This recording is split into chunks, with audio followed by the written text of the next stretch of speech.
In the mid-90s, I used to be a photo technician. Those were the days when all you could do on your phones was dial a number, and if you wanted to take photos, you brought a camera containing actual rolls of film that you had to drop off at the store to be developed. Amazing how times change. As far as jobs go, I couldn't complain. The pay and hours were solid, and I was pretty much my own boss. But there was one thing I never really got used to. Looking at the photos of complete strangers always felt slightly intrusive, even if they knew I was doing it. Spending hour after hour in an ominously lit dark room filled with chemicals so you could take a peek at the memories of people you had never even met is inherently voyeuristic. It's almost like going through someone's stuff.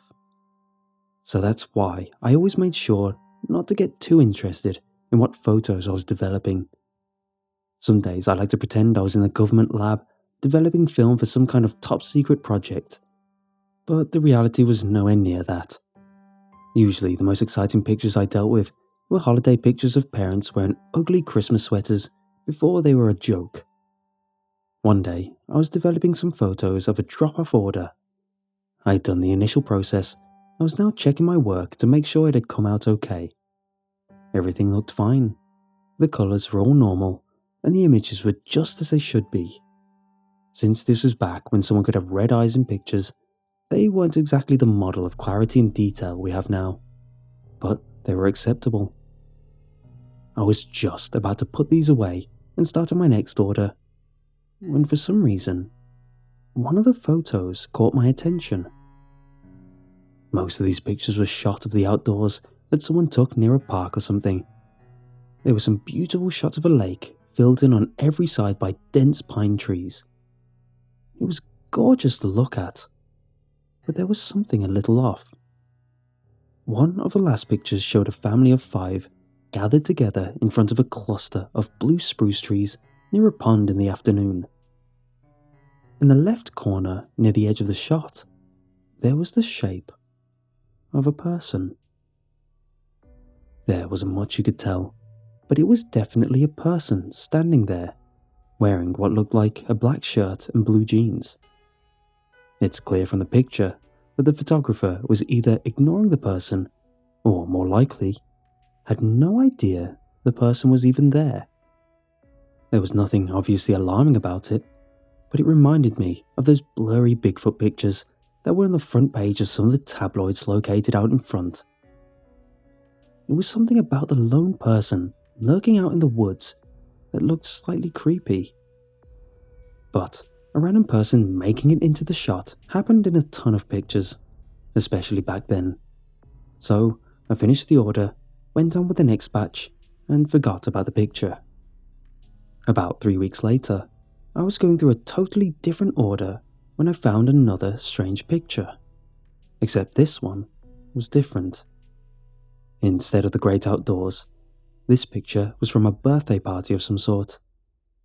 In the picture I was looking at, everyone was inside a massive dining room and clustered around a big dining room table, while the birthday girl, a blonde girl who looked to be about 20, was blowing out the candles on her extravagant white birthday cake.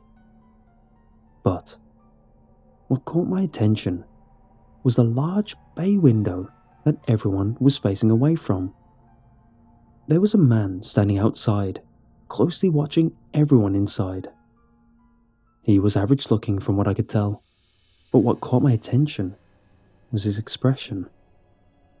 He wasn't standing out there with a woeful expression that said he felt left out. No, this guy was intently watching them, like one watches an animal at the zoo. I wasn't 100% sure, but I thought that he may have been looking at whoever was taking the photo. Either way, I had no idea what to think. Was this a relative about to pull a prank on the birthday girl or something? I've seen plenty of awkward and downright weird family photos, but this one seemed different. I'd seen enough awkward family photos to know that you can recognize them almost immediately. They have a unique charm to them that gives you a good laugh, but in a heartwarming, "oh, my family is just like that" way.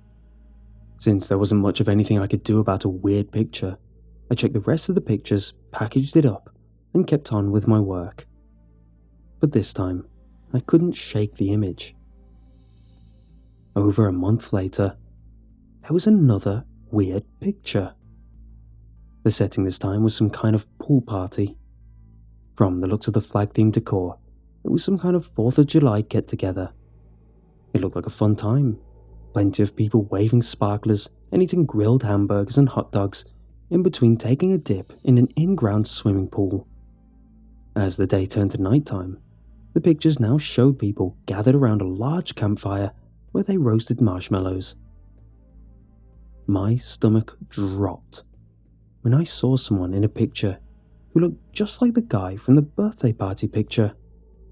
What gave him away was the same expression I'd seen before.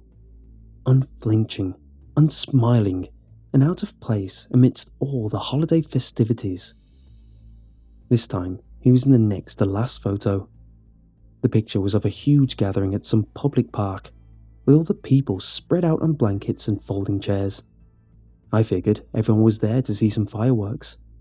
I didn't recognize the location or the other people in the shot, but there was no mistaking the man I saw peering at the group from far off in the background. Was this some kind of stalker or something? Because there was no way this was all a coincidence, especially because the orders were all placed under different names. The weird part was that the people in these pictures were completely different from the ones I had seen before. The only similarity I could tell, aside from the strange man, was that in both instances, he had only appeared when there was a photo of a large group of people. The old saying, "a picture says 1,000 words," is very true at times, but sometimes you wished they could say 1,000 more. I had no idea what the context was for the stranger in the picture. Worse, there was nothing I could really do. All I had was the name the respective orders was placed under, and that was it. Ignoring the chill that had just washed over me, I finished the order and went on to the next. I managed to forget about what I'd seen, until one night, about 2 months later. I was manning the customer service counter for the night, and was just getting ready to go on break when I heard the telltale bell clinging that meant we had a customer. Putting my stuff down, I strode to the front to take care of things. "How can I help you?" I asked of the customer, whose back was turned to me. "Hi, I have an order to pick up. I believe my wife placed it under the name Crawford." He turned to face me, and my stomach dropped to somewhere around my knees. It was the strange man from the pictures. Same closely cropped hair, an unreadable expression. Of course," I managed to say while checking the cartons of packages ready to pick up. Crawford was mercifully near the top. I wasted no time in grabbing it and returning to face the guy. "Here you are. That'll be $7.95. "Here you are." He gave me a 10, and I quickly made change. "Is there anything else I can do for you?" I asked over the deafening sound of my own heart rate. "Oh no, thank you. This is plenty. Between the two of us, I'm just happy to finally get some time off work. I'm in law enforcement, so my schedule is a mess," he added while showing the legit badge and ID on the inside of his wallet. "No kidding." "Yep, I've been doing undercover work for the last few months, and it's finally over. That's why I'm thrilled to be doing something as ordinary as run errands. You should be able to read all about it in the paper tomorrow. But there was this serial killer operating around here. His victims were all people he knew personally. He would go to their houses for holidays and stuff, and they never suspected a thing. I'll give him this.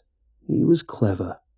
Since he never wanted to have his picture taken there, he would instead volunteer to be the one to take the big family photos of everyone. I even watched him do it a few times myself. Scary stuff, huh?" Very," I agreed, as relief began flooding through my body. It's easy to forget a photo shows everything, except the person taking it.